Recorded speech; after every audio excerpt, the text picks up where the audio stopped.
So what is up guys, Rans TV here. So welcome back to my YouTube channel. So ayan guys, for today's video is tuturuan ko kayo kung paano gamitin ang susian ng ating KPV 150.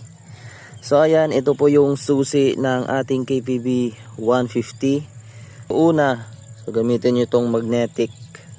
Ayan o, yung magnetic dito para ma-open yung susian. So ayan, tapos nakalock ito yung ating KPV, no.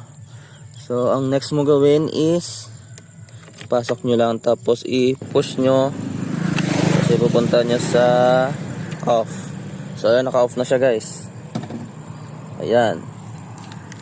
So tapos mag-on naman kayo ng ating KPV is ilagay nyo lang sa on. Ayan o.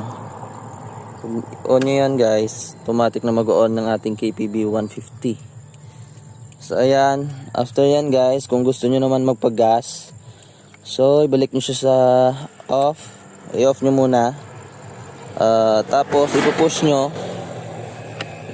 tapos i-twist nyo pa right. Ayan o.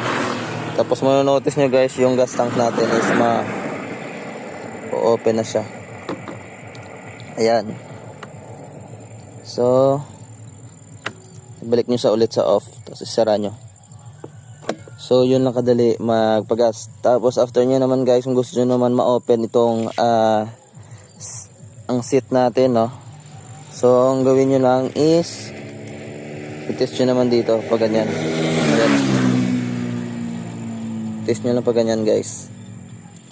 O diba, pag nakakarinig na kayo ng lagatik, so ma-open na yung ano nyo, seat.